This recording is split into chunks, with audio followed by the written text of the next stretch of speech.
Thanks again. It's a pleasure to be here in front of you. I'm a fan of Austin Forum, so it's an honor to be here in person and tell you about the metaverse and talk to you more about our vision at SuperWorld.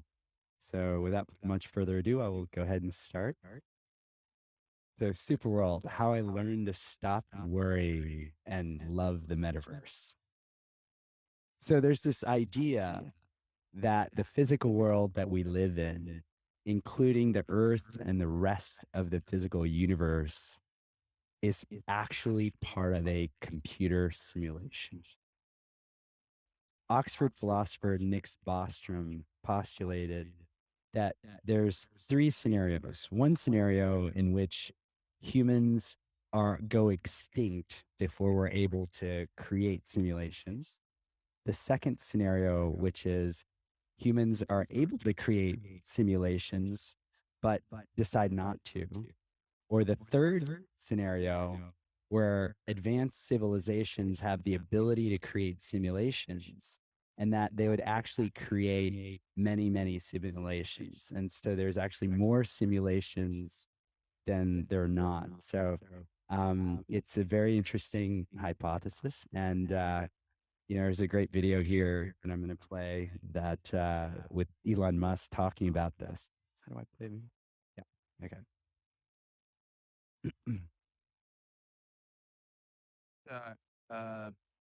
Sort of a philosophic concept that a sufficiently advanced civilization will be able to create a simulation.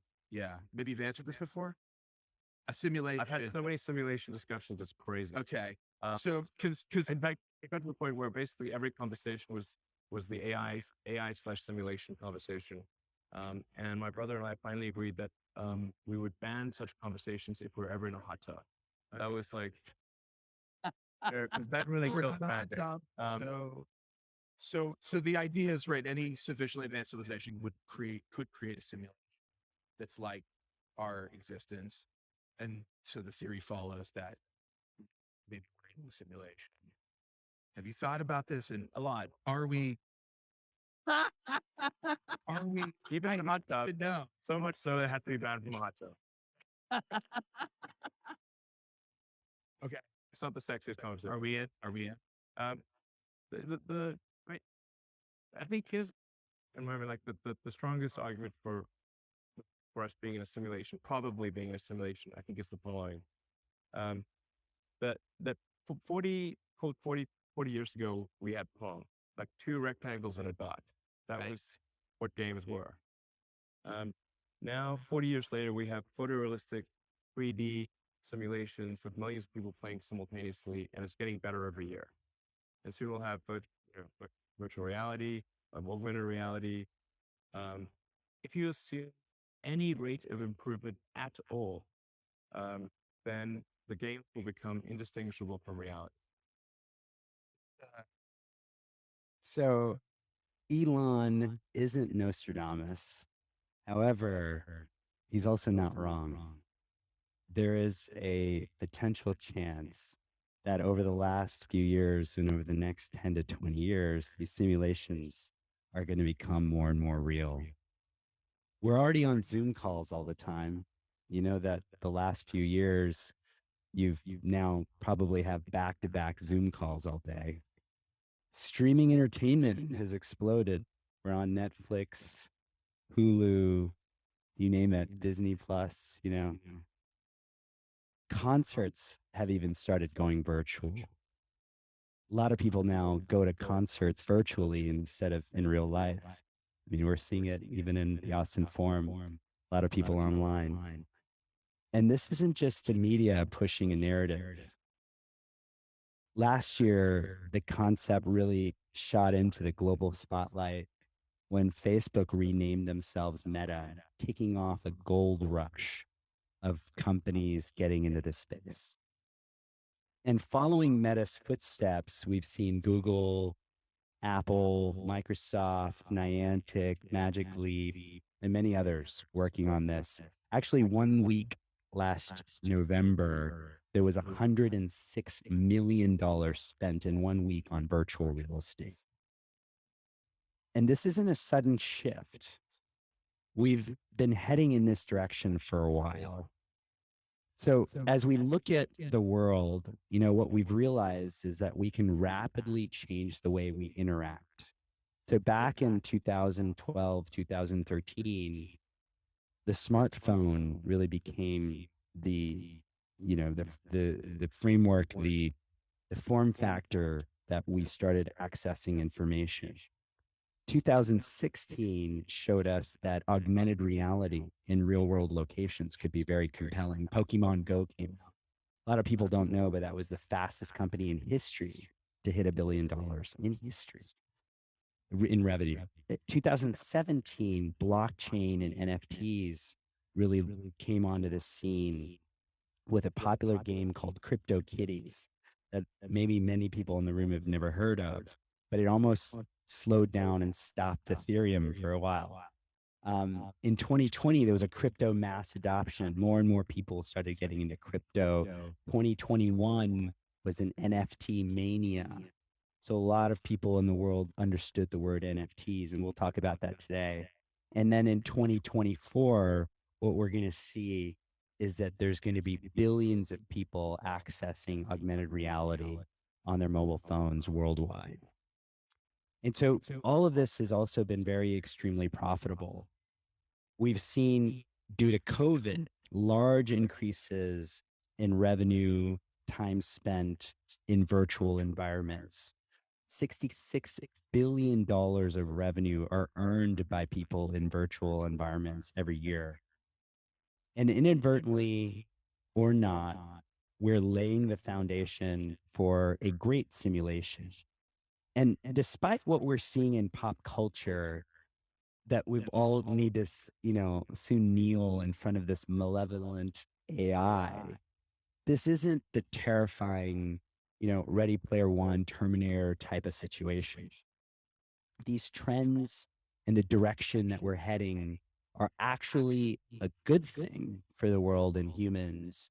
And so let me introduce the concepts of the metaverse. And the metaverse is, a digital alternate reality where people can socialize, work, and play. It is just like the real world. And the metaverse is a term coined by Neal Stephenson in Snow Crash, which loosely defined as a 3D virtual reality world that's supposed to be the next, more physical kind of evolution of the internet. And far from the dystopian future Stevenson or Ready Player One imagine, the metaverse we're building isn't a life escaping world. It's actually a life enhancing world. There's nothing to worry about because what we're creating is a metaverse that is going to be positive for the world. And that's our vision at SuperWorld, is to build and leverage these technologies for enhancing people's real lives.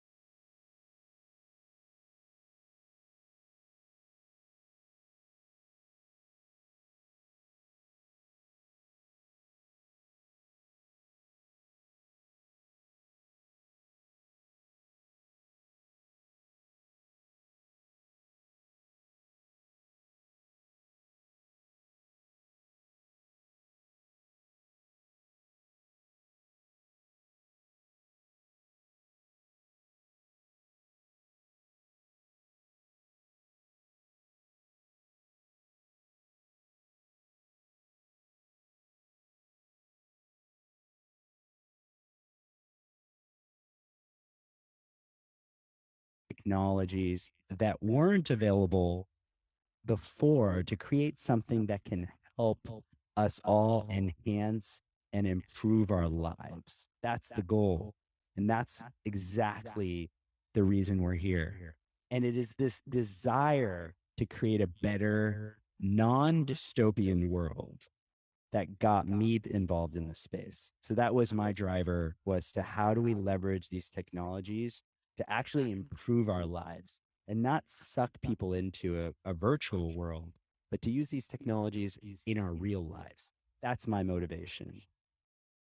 So this is kind of the intro to SuperWorld, which I'll also talk about. But first, let's talk about how do we get here? What are the technologies that enabled all of this to happen? So there's three elements in making the simulation a reality or vice versa. And the beginning of this great simulation is really made of these three core elements. So NFTs, AR, and the metaverse. So let's first define what NFTs are. So first, let's define fungibility. So something that is fungible is interchangeable. Each thing is the same. It has the same value as the other items. So if you have two of one of each thing, both are exactly the same. They're fungible. A dollar bill is an example of something that's fungible. If you have a dollar bill and I have a dollar bill, they're both equal the same. Or if you have one Bitcoin and I have one Bitcoin and I sell them at the same time, getting the same value, both of those are fungible. Non-fungible is when there's two items and they're not the same. They don't have the same value. They're unique. And so put things in physical art collecting, anyone can buy a Murakami print, but only one person can own the original. So the original is a non-fungible item, right? And non-fungibility is a concept that's really been around with us all along, right? So what are NFTs? So NFTs are really these kind of digital certificates. They're like digital tokens used to establish ownership of these unique items. And they're a record of time, a ledger of ownership of specific digital assets that attest to the fact that it is unique. That's what an NFT is. It just says that this is a unique item and it is a digital certificate. But a lot of people ask, well, if it's a JPEG, I can just copy it. What's the value of, buying that NFT? That's like the first question a lot of people have. But, that's kind of like, why can't you just take a photo of the Mona Lisa and now you have the Mona Lisa? You don't have the original Mona Lisa. You just have a, representation of that artwork. And so an NFT is the original of the artwork. And an NFT is kind of this digital signature, certificate of authenticity. And having this certificate of authenticity really makes all the difference in the world, because now you can resell that, you can program it. The beauty of NFTs is they're programmable assets. And every time you resell them, you can actually program them to pay you every time that asset gets resold. You can also program it to do literally anything you want. So that's the real power of these types of assets. The total value of all NFT transactions worldwide jumped 21,000% to more than $17 billion in 2021. Huge market, growing fast, from 82 million in 2020. So, and we've been in the market, in the NFT market, for 4 years. Couldn't believe that it's grown that fast last year. And it's not just art. A lot of people think of it as just art collecting. It's gaming, it's membership, it's fashion, it's real estate. And so again, to go into SuperWorld's example for a second, what we've done is we've created virtual real estate NFTs. By creating virtual real estate on top of the real world and the ability to add data into that real estate, you can actually own differentiated assets on top of the real world, covering the surface of the earth. And those assets have real world implications, which we'll go into. And if you think of modern finance, it really consists of, a variety of trading, loan, asset types, from real estate to lending to contracts to artwork. And NFTs really facilitate all of those transactions to happen. They can happen a lot more simply. And so by enabling these physical representations or digital representations of physical assets, we're able to, again, facilitate the ability for people to trade in real world assets as well. And so again, all of those use cases that you can use an NFT for are really exemplified when you think of the physical world and the virtual world. And so NFTs are important because life itself is non-fungible. So everything you look around and see around you is non-fungible.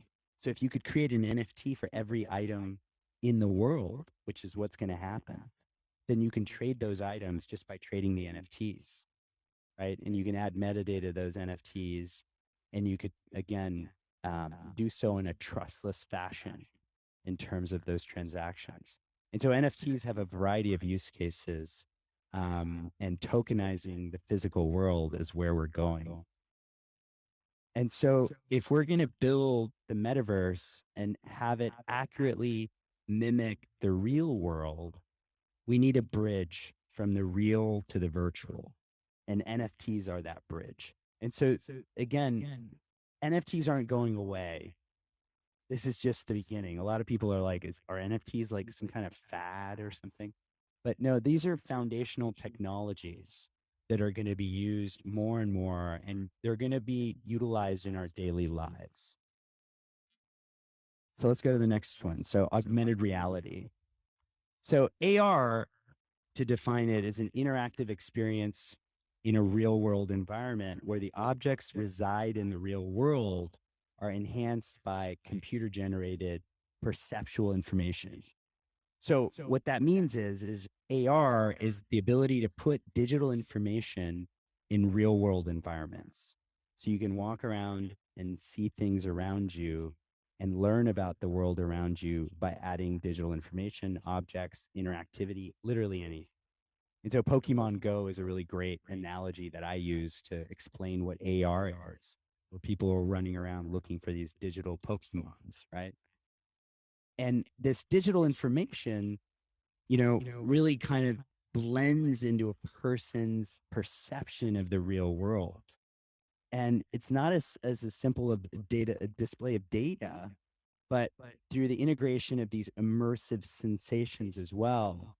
And essentially, these things are a natural part of our environment. And so ultimately, what will happen is augmented reality will be imperceptible from what you think of as the real world, because this information you'll come to depend on the augmented reality information that's being placed in real world environments, and you'll actually think of it as the real world, because that is what provides the value to you to understand the world around you. So it's a very powerful concept.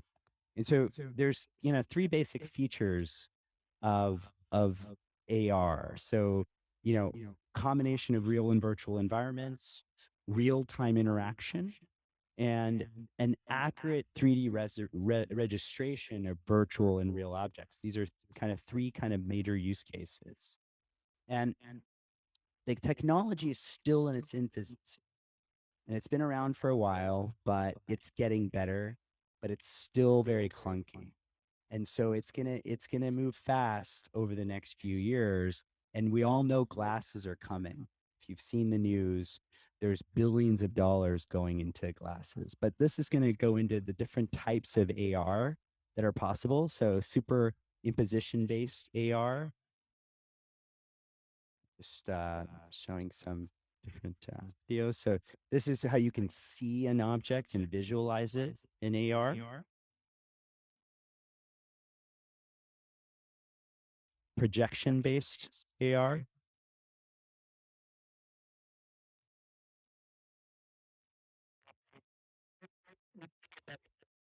See if this video is gonna. Yeah, I don't know. We'll go to the next one. Location-based AR is like Pokemon Go, where you can see objects in your environment.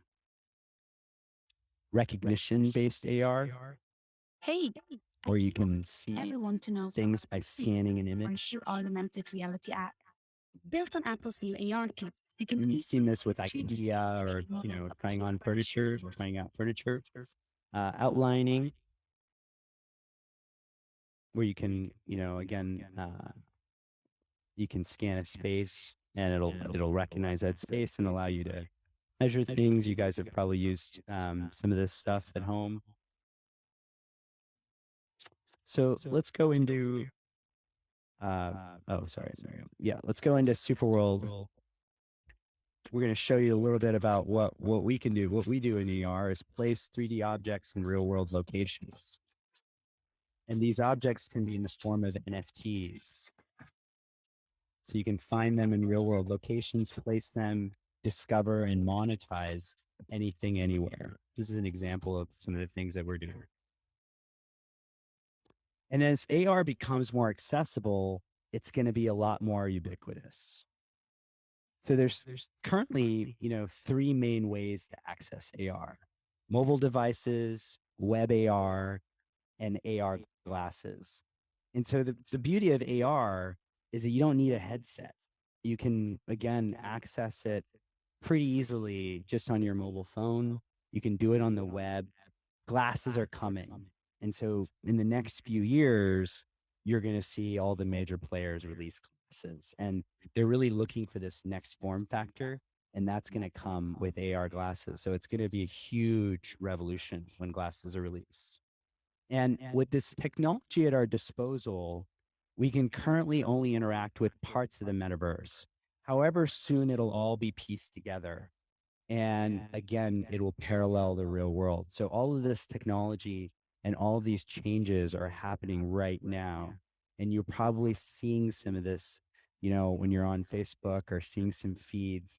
All of this technology in terms of AR cloud technology is really being, transformed currently right at this time. And so spatial computing is where we're going, and the technology is here and it's getting better. The AR cloud is coming fast. Again, billions of dollars are being spent by companies like Google and Apple and Niantic to build the AR cloud, Magic Leap, others. 5G is here. So again, we all have access to this on our phones. We can download AR objects, do VR. It's all at our fingertips, and soon will be on glasses. And the industry's big. Even a very conservative estimate, the augmented reality industry is huge over the next few years. In SuperWorld, what we're doing is we're already working on merging these technologies and creating a persistent reality that parallels the real world. We have a variety of different features that, you can see and experience the world around you: real AR, messaging, world effects, 3D objects. All of the content can be placed anywhere in the real world. And finally, the third concept is, again, the metaverse. What is the metaverse? Again, to go a little deeper, there's an online space from rich 3D environments to text-based environments. The type of content doesn't matter. And a metaverse is really kind of bringing together of all of those worlds in an interoperable fashion. That's what the metaverse is often, where all of those worlds are kind of put together.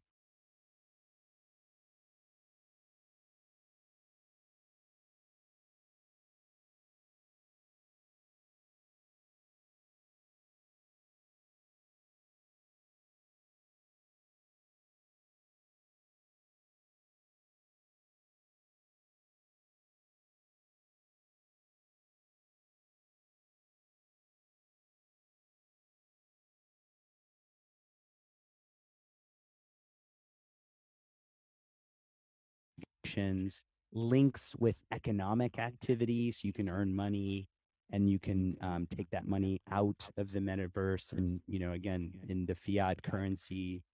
And again, bringing together immersive computing as well. And so again, the metaverse isn't just a fixed set of attributes.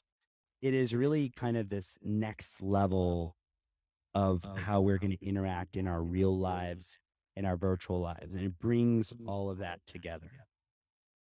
In the broadest terms, it's this graphically rich virtual space that enables us to, again, have this reality-based interaction. So things that we do in our real lives can get virtual feedback. And things that you're doing virtually, you can get physical benefits from those things. So it's really bringing together physical and the virtual, virtual and the physical. And this phenomenon isn't new. I mean, we've kind of been, through this before in previous decades. So social 3D spaces like Cybertown have been around even before Second Life. Even before that, in the 70s, we had multi-user dungeons or MUDs. And today, you have multiple platforms that offer experiences in virtual reality and augmented reality and extended reality. And so there isn't a single portal that people use to access this. It's kind of how Yahoo created this portal back in the day to access different websites. The metaverse is going to be this open kind of environment where you can get into other virtual worlds.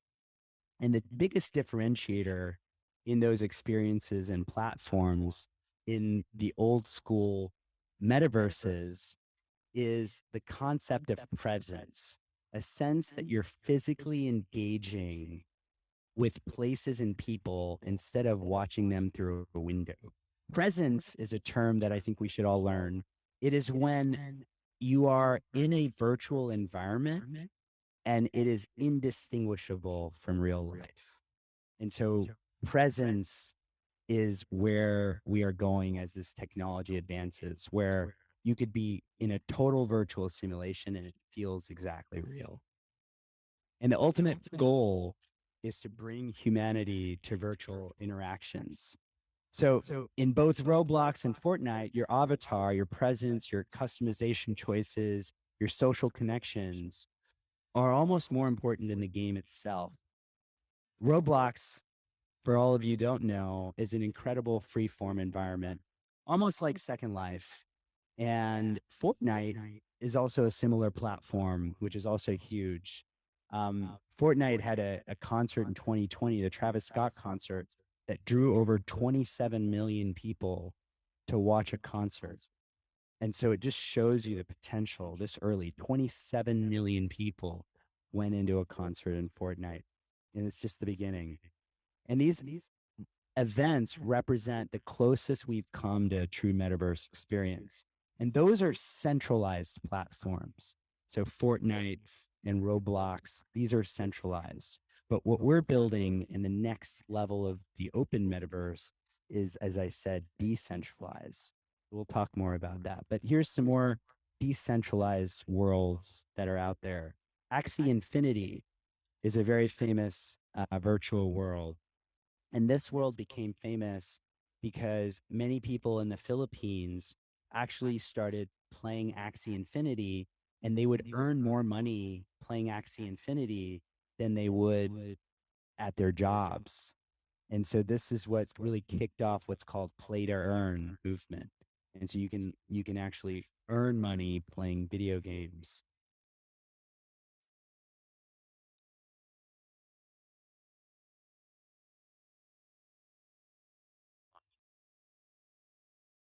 Yeah, Axie Infinity is on Ethereum. Crypto voxels is another example of a virtual world. It's a lot of artists in it. Check it out.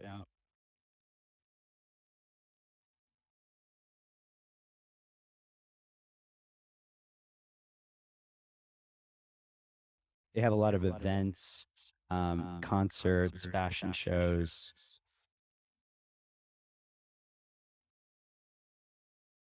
Decentraland is probably one of the most famous virtual worlds.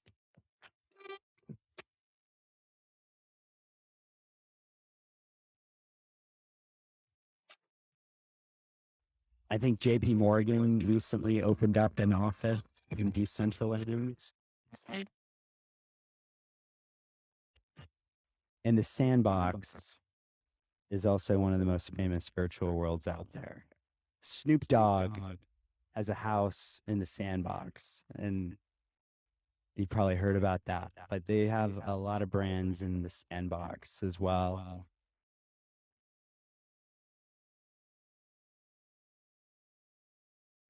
You can build your own house. You can invite friends to a party.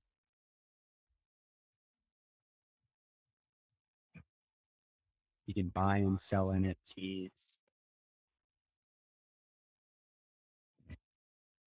Insomnium Space is another one. This is a totally VR environment. So, we're in both yard with digital.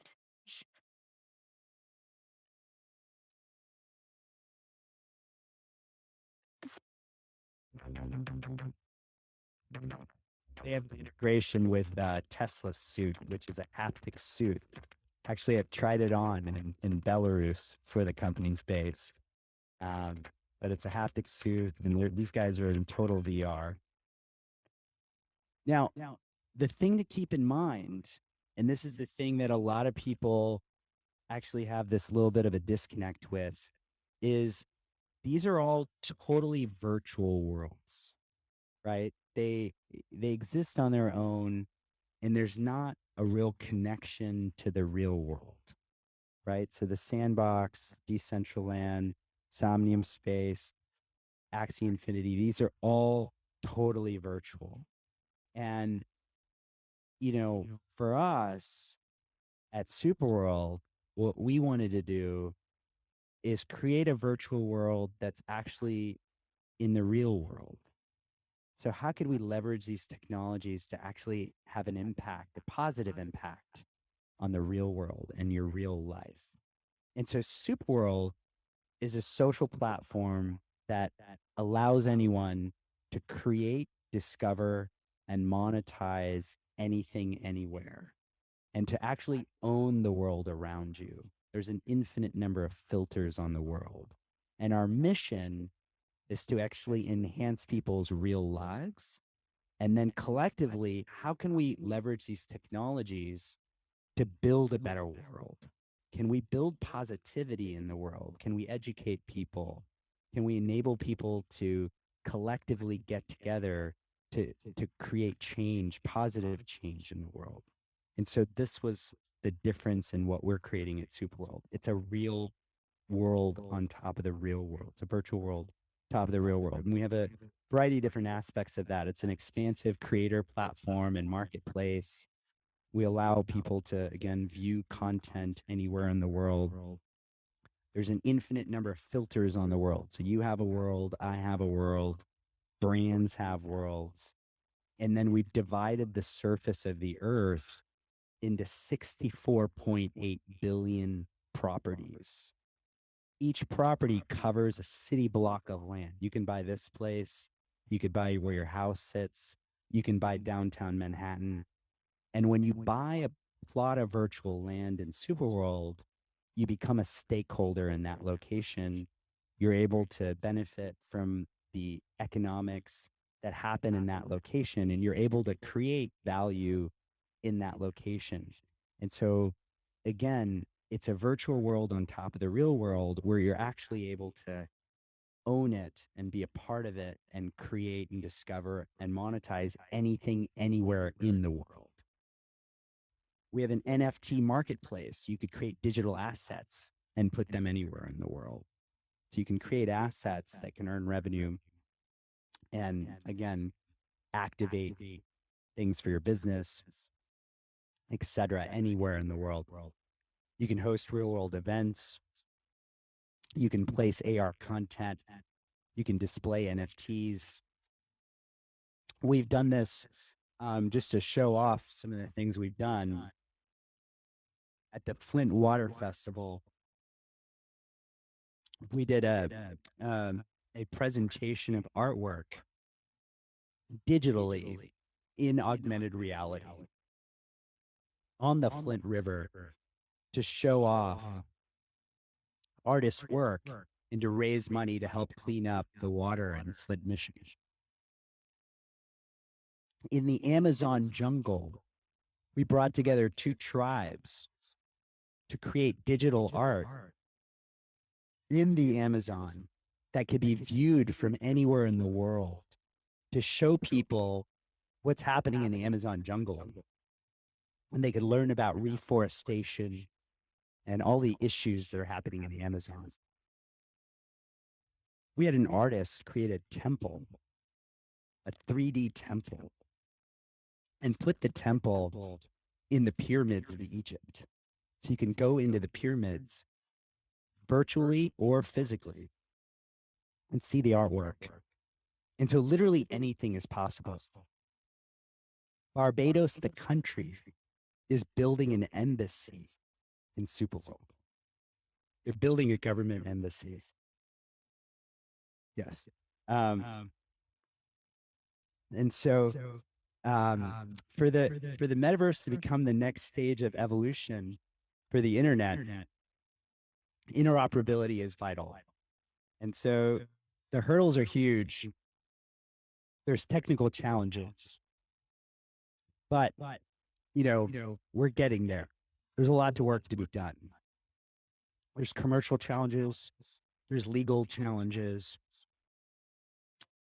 but the metaverse is such a big opportunity. It's an $800 billion market by 2024. And so you have a lot of big companies coming together to enable this. And this is really what's going to grow and be the primary driver of the world economy. Because if we're moving into a spatial computing environment, then the metaverse, is how we're going to get there. But the real value of the metaverse is when we use to bring value to people's lives beyond money. The future of this more helpful metaverse is already taking shape. DAOs.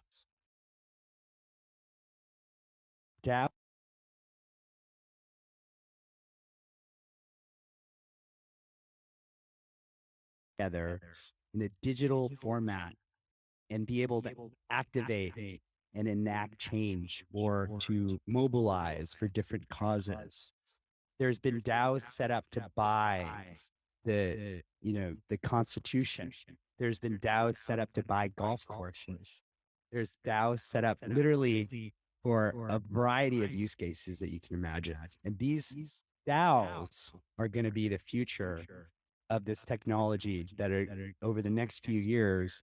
You're going to see a lot more DAOs. You're going to come together as a DAO. It's kind of like a digital LLC.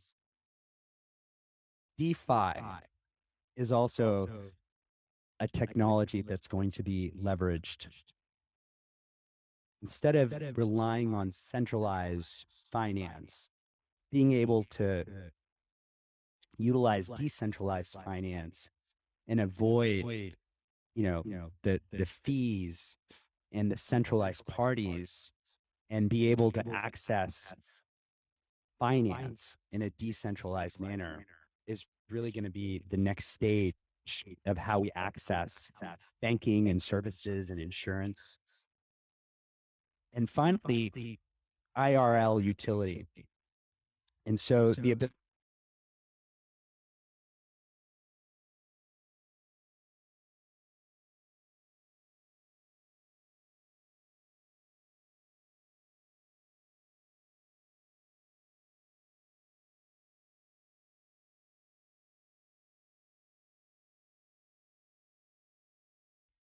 very soon in the next few years is many of these use cases being applied to ticketing.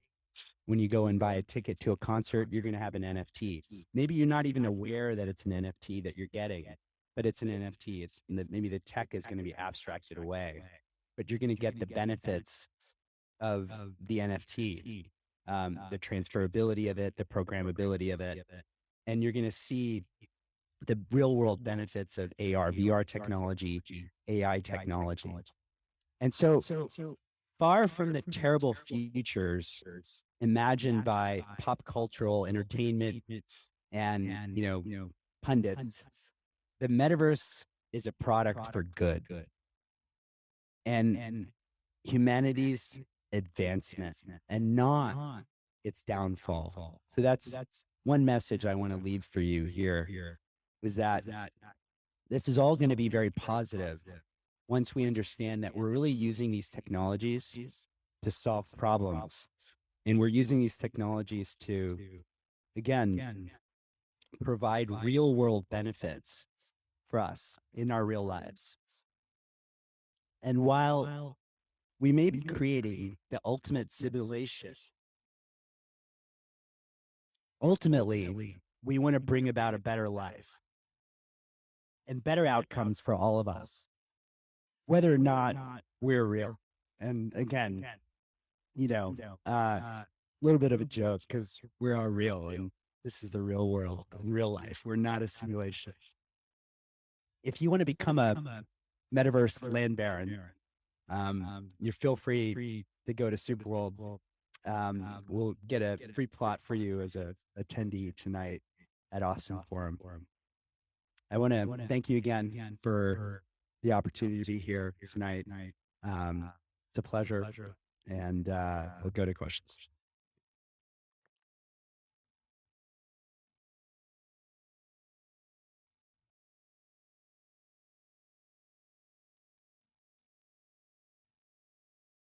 Cassie, there we go. All right.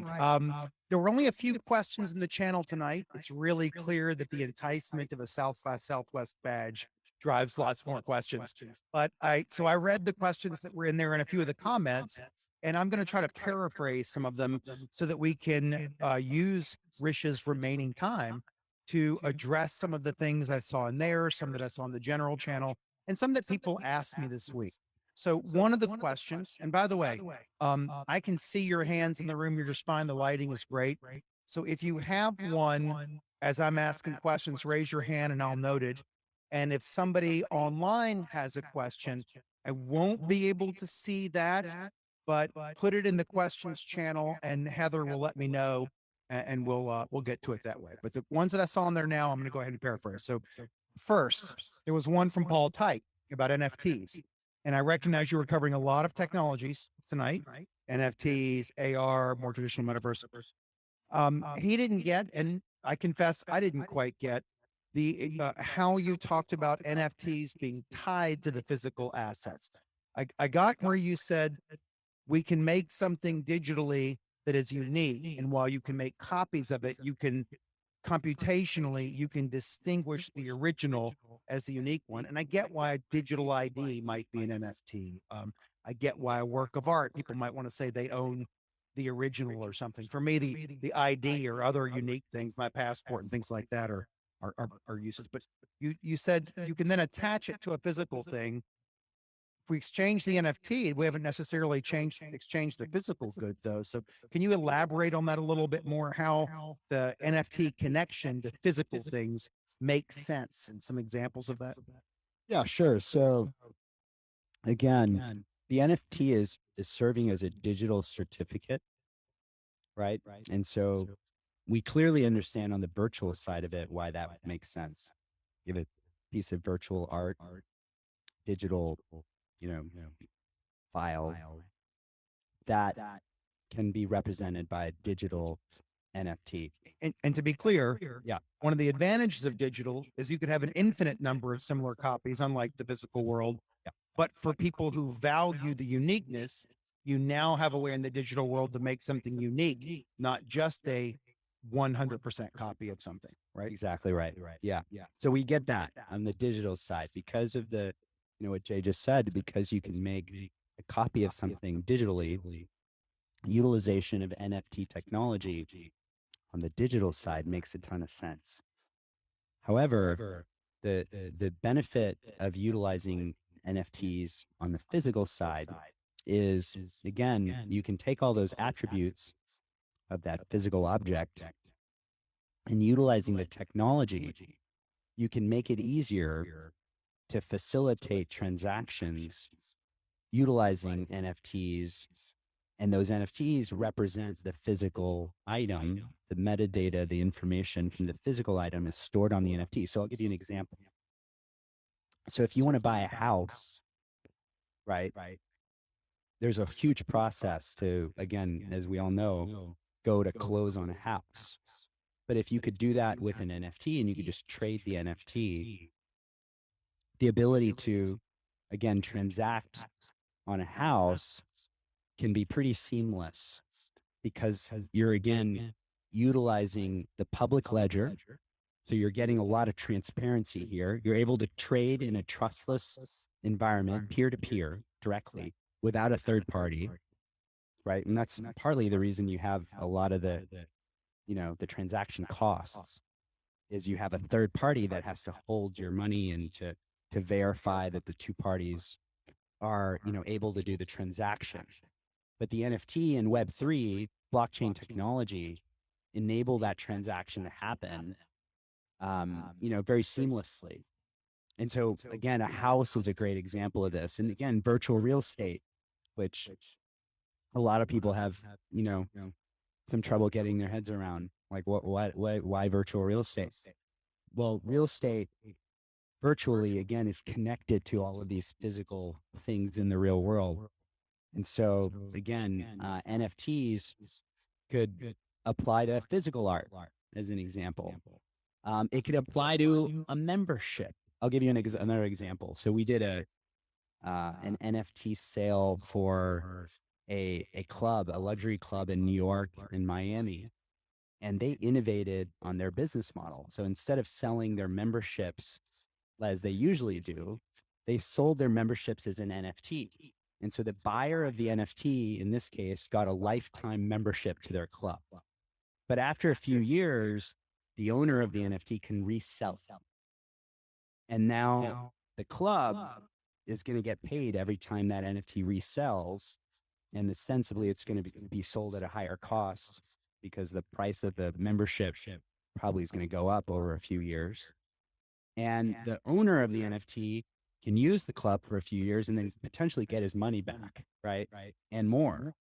And so the club can do something in the physical world, utilize NFT technology to benefit and innovate, and then also market to, first movers in the metaverse. And so another example of utilizing NFTs in a real world kind of setting, real world membership kind of benefits, et cetera. So if I can summarize that before I move to the next question, you can have completely digital works that are infinitely copyable, unlike the real world where they are, they could be fungible like dollar bills, but the $2 bills aren't the same. They have different serial numbers and such. So they're fungible from a value perspective, but they're physically distinct. In the digital world, you can make things that are digitally identical, but NFTs now allow you to make digital things that are distinct. And so you can have completely digital NFTs, but you can also have NFTs. One of the purposes could be attaching it to something unique in the physical world, and it maybe represents ownership or something like that.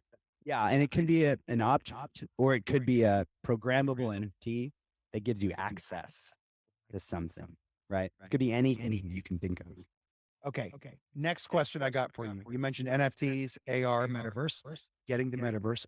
On the AR side, your examples were all visual, and most examples people think of are visual, and we get that 75% of our brain is roughly devoted to visual processing of information.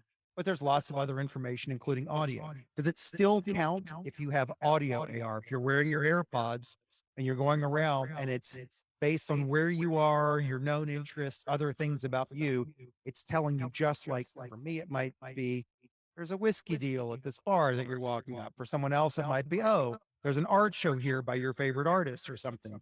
Is that also augmented reality when they're doing it through the other senses, not just visual and glasses and visual interfaces? Yeah, that's a great point. And I think there was one slide that I may have mentioned that, that this isn't just a visual type of medium. It could be audio, it could be haptics, it could be text, it could be literally anything around you in the world. So when we think of augmented reality, audio is a big part of that. And I think audio is going to be a major area of growth for AR over the next few years. Everyone has, earpods, and we're all walking around with them and listening to audiobooks. And soon enough, you're going to start accessing information in real world places with those earpods. And so audio is definitely huge. Haptics is going to be really nice too. being able to feel things in real world environments, having someone tap you on the back. Maybe they're not there. They're, somewhere else in another room, give you a massage or something, when you're not there. So the use of haptics, sound, everything else, that still counts as or can be used as an AR technology, right? That's right. I'm going to get to your question in a second. I've got one more though that's related to that one that I want to get to. So we've long had a concept of cyberspace. And some of us are old enough to have played games like Oregon Trail on teletypes, where it tells you where you are on the trail, but you don't physically see it. You're using your imagination based on what it's typing. In this new generation, the visual component, or I should say the spatial component, seems to be a very big part of Metaverse. So is there a distinction that cyberspace is maybe the meta set of being online, and Metaverse is the subset where we're using spatial information in a useful way and leveraging our own brain's ability to think spatially and whatnot to create worlds that have different characteristics? In other words, is the spatial component a requirement of it being a metaverse? Or would even the text-based games that just sort of tell you where you are, but you have no spatial information really, is that still metaverse? Yeah, I mean, I think that a lot of people, wonder if it's a requirement or not. Ultimately, the word metaverse, and specifically the real resurgence and interest around the metaverse, is driven by a few things, and I think one of those things is XR, so extended reality, AR, VR, MR, right?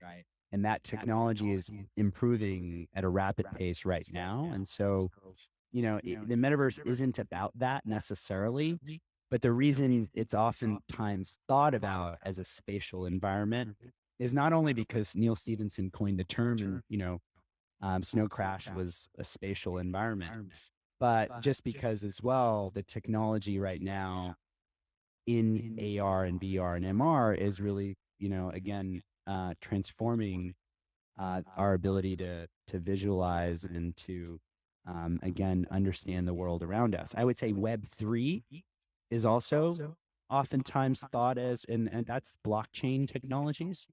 So that's often now also thought very synonymously with what we call the open metaverse. The open metaverse meaning, a metaverse that enables people to transport assets from one virtual world to another in the form of NFTs, as an example.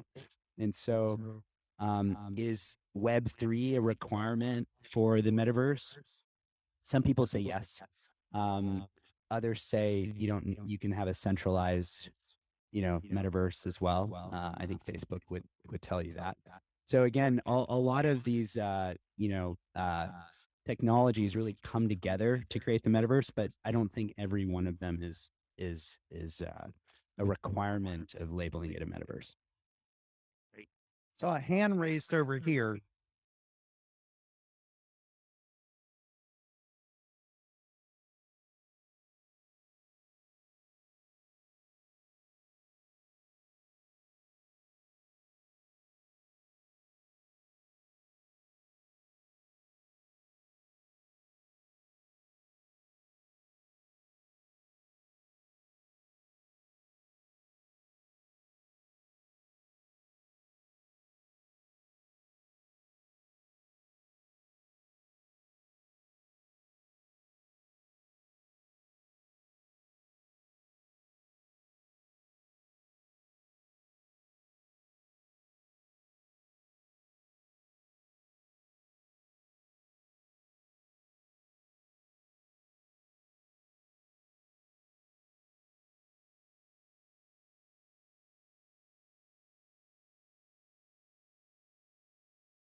You can imagine the numbers of use cases, let's say in a hospital setting, for a doctor to learn how to do a surgery or for a patient to be able to, again, receive therapy utilizing AR and VR, as opposed to having to do something maybe in a physical, real world environment. We're able to put, patients in a setting where they can experience therapy using these technologies.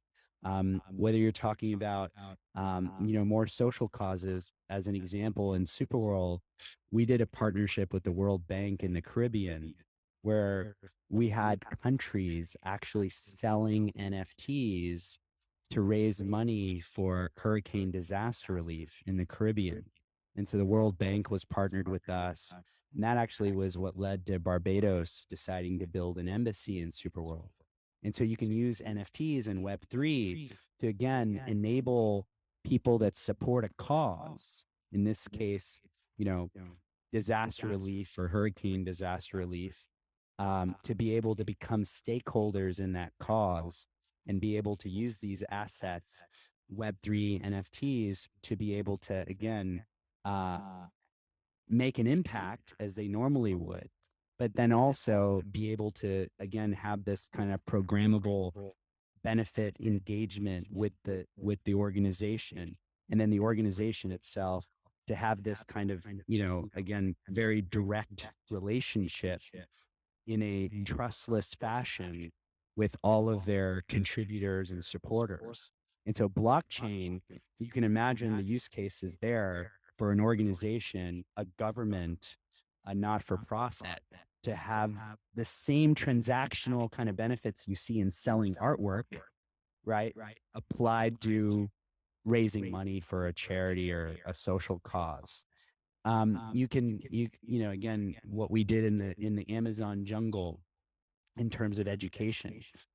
Right now, with the Ukraine invasion, we're enabling people to put images from what's happening in Ukraine into cities around the world and places where they live. And so people can understand and empathize with what's happening, across the world in another place, and educate themselves using immersive computing and understand in a very compelling way, the situation that other people are experiencing. I would say that Web3 is also going to be used for governance. SuperWorld, for example, is one world. There's no borders, right? And so if you think of the future of that, you can have change. You can do things. You can make an impact without issues of borders, because you can put content anywhere. I'll give you an example. So, for Art Basel, and this is more an entertainment thing, but I'll give you kind of the corollary real world kind of thing, use case. For the entertainment idea, we enabled artists to put artwork in Art Basel, right? So the artists weren't even there in Miami, but they were able to put their artwork right where all of the art, their future customers are. And so they could use this technology to place content. And so similarly, if you think of, a place in the world where you want to educate someone about a situation or an issue, the ability to place content or to place assets anywhere around the world and have those assets appear where, a certain situation, or, in this case, maybe a war is happening, you could, again, interact directly with the people that are affected using these immersive technologies or Web3 technologies or AI technologies, which was also a big part of the metaverse. So again, it's still very early, but there's a tremendous number of use cases that are going to come out of this. A quick aside, we mentioned that we're rebooting our blog. It's going to have a number of different types of articles in it, but one of the types is going to be called Texplanations. And they're going to be these simple explanations of NFTs, of Web3, of VR, AR, Metaverse, AI, data, other things. And we'll get experts to write these, and we'll tweak these and improve these over time. But we're going to make sure that our blog has a set of these simple explanations of some of the core technologies we talk about in these events. And then there'll be some higher level explanations of things that may use multiple underlying technologies. So you can imagine the metaverse explanation might benefit from reading the Web3 explanation, the NFT explanation, and so on. So that is something coming in our upcoming content, because we recognize we're covering a lot of content in these events now. We want to have some written and graphical, simple sources to go to. Gabe, you had a question.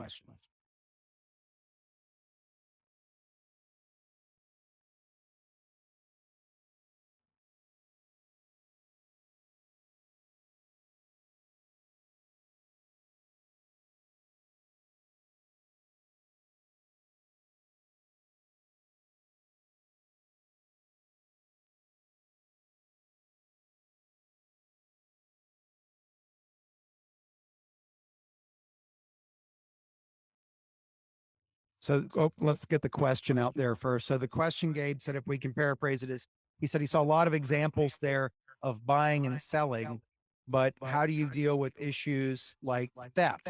Because if you can get possession of the digital asset, well, you own the digital asset. What's the police? What's the jurisdiction in this as well?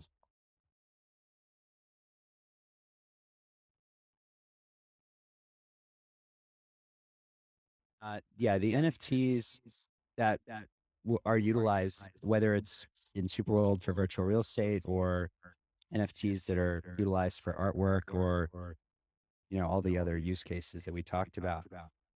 There are obviously potential risks of theft, of people stealing your seed phrase from your wallet, entering your wallet, and again, the fact that we're building systems that are decentralized, the risk is your keys,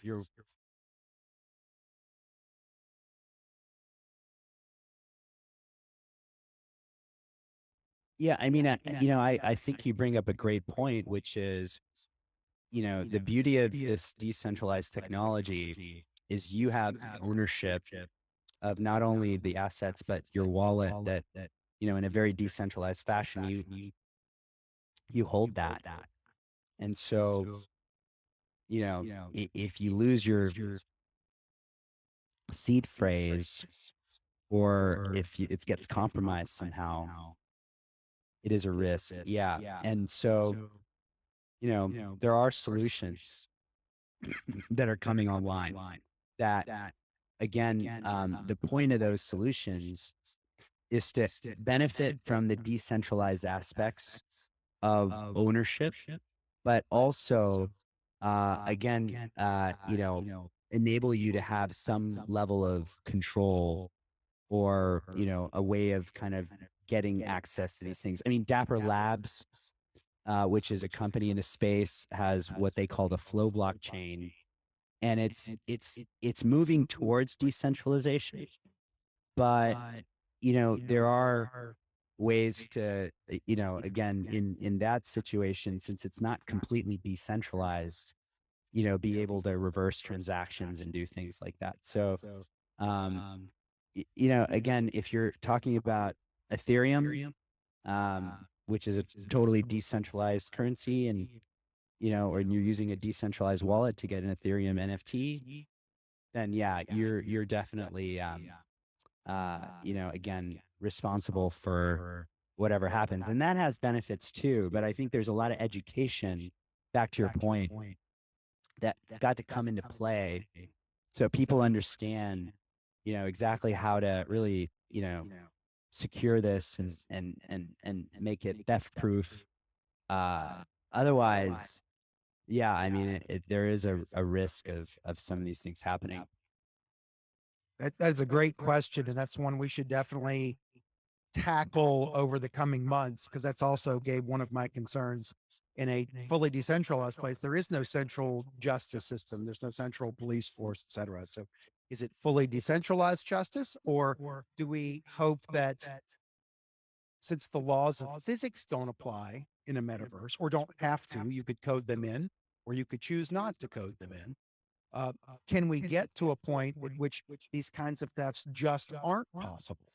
And I don't have an answer to that, of course, but I think that the concept of theft might be very different as the whole metaverse evolves as well. So we're thinking of theft in the normal sense of theft, but we might be able to code to avoid theft, just like you can code to avoid physics and things like that.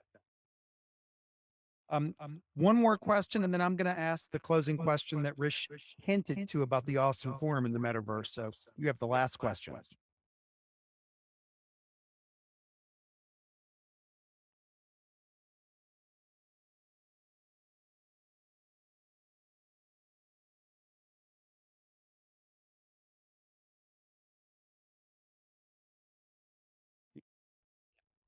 Yeah, it's a great question. So, again, in virtual environments, if land is potentially infinite and can be created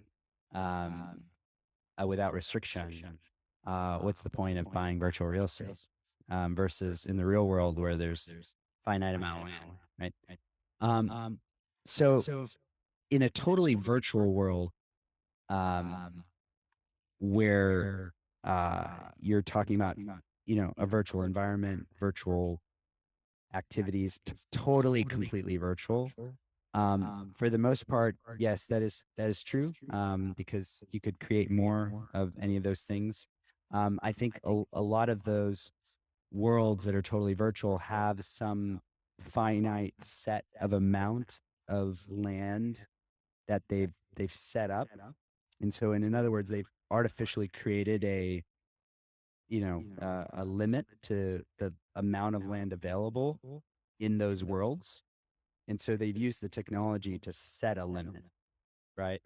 So that's one way of understanding. Like Bitcoin, yeah. Yeah. Yeah. Yeah. Right. Yeah. Okay. So in SuperWorld's example, we're mapped to the real world, right? So in SuperWorld itself, there's 64 billion properties. So that's also similar to the virtual world, totally virtual example.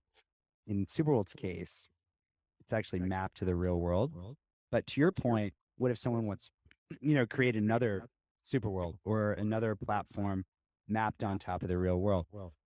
Right. In our case, the way that we think about it is, first of all of these virtual worlds are communities.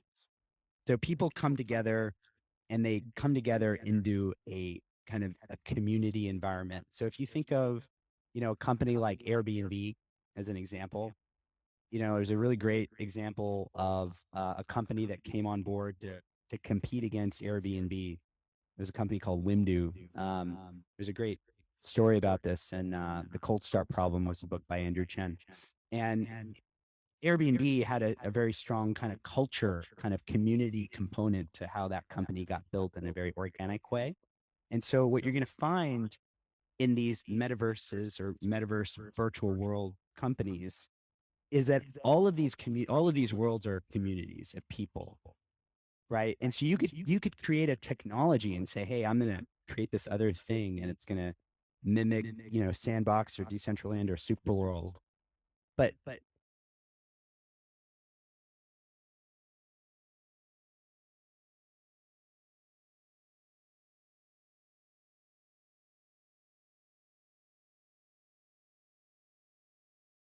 you're buying assets.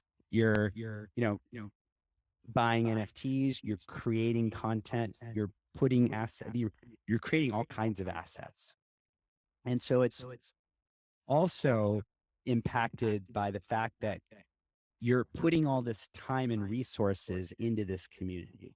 Not only is it a community, but it's kind of like, you could live in Austin, and if you buy a place in Austin, and if you made a lot of friends in Austin and you've started a business in Austin, you can move, right, to another city, but it's a community that you're part of now, right? It's very hard to totally dislodge yourself from that community. And that's what you're seeing in Web3 is as these communities formed, whether you're talking about Bored Ape Club, you're talking about SuperWorld, you're talking about Sandbox, these are all communities. And so even if you try to recreate the technology or the framework you'll find that these communities and what makes them powerful is the people who are coming there believe in the values of that community, believe in the, quote unquote, whatever the benefits of that community are. The community stands for something, right? And because you're talking about digital assets that you're buying and owning and creating in part of that community, it's a much more sticky proposition than what you saw in Web 2. And the other thing that we're seeing in Web 3 is that these communities can be a lot smaller, right? In Web 2, you got to build the biggest community or the biggest website, right? Because the margins are a lot smaller. In Web 3, you are finding communities that are, tens of thousands of people and are huge companies, right? Because of the fact that, again, the participants in the community are owning a greater amount of the flow that's happening in that ecosystem. And so it's much more stickier for that reason. And so the beauty of this in terms of Web3 is if you can create a community that has that very strong interaction, and then you can build for that community. It's kind of like, the real world example of living in Austin. You kind of have that, feel, and you bought a house and you own a business, and you're kind of, again, invested in that community. That makes sense. So, final question. You mentioned something about the Austin Forum and what you would do for everybody that attended. So, I'm going to ask you to repeat that, but I'm also going to ask you to answer this question. We had 80 people online tonight. We had 40 in the room. So we had well over 100 people. And as we come out of this pandemic, we fully expect to get back to our 200, 300 person crowds. That'll fill up this room. They won't let us have any more than that. We've tried in the past. We want to be thousands for these events online. Can we, as the Austin Forum, get to a metaverse kind of way of presenting this, a hybrid metaverse way by next year? And how would we go about doing that? Yeah. So, again, I think as we think of the metaverse, there's a variety of technologies. It doesn't have to be spatial, as we've kind of clarified. I would say that probably the best way for the Austin Forum to get into the metaverse is probably employing Web3 and NFTs and utilizing a social token of sorts that enable anyone here who is a regular or a fan or, someone who's a big part of this community to, again, be able to, own that part of the community in through the use of an NFT, and then therefore get, the benefits of that ownership and be able to, again, trade that NFT, own, sell. There's a variety of different ways to, again, create value using the NFTs within the community itself. And, I think that there's a way to create kind of a approach in the organization potentially where you attract more and more, people that might not, initially may come in person, to come in person, because you're saying, hey, if you come in person, you get access to this NFT that can't be reproduced. And now that you have access to the NFT, guess what? You get to go to the film screening, next week. That's only for the people that come in person, right? Again, it can't be reproduced. It's, a unique item. And so you can utilize Web3 as just a simple example of creating mechanisms that are potentially tradable. Hey, I went to the thing, I got the NFT, and guess what? I think I'm going to resell it because I can't make it to the movie, and someone could buy the NFT. And so now you have people within the ecosystem that are, potentially, again, transacting, creating value, being able to trade within each other, and you're creating different kind of mechanisms for them to benefit from being active, either physically, virtually, and or both, right? So I think that's probably an easy kind of start to going into the metaverse.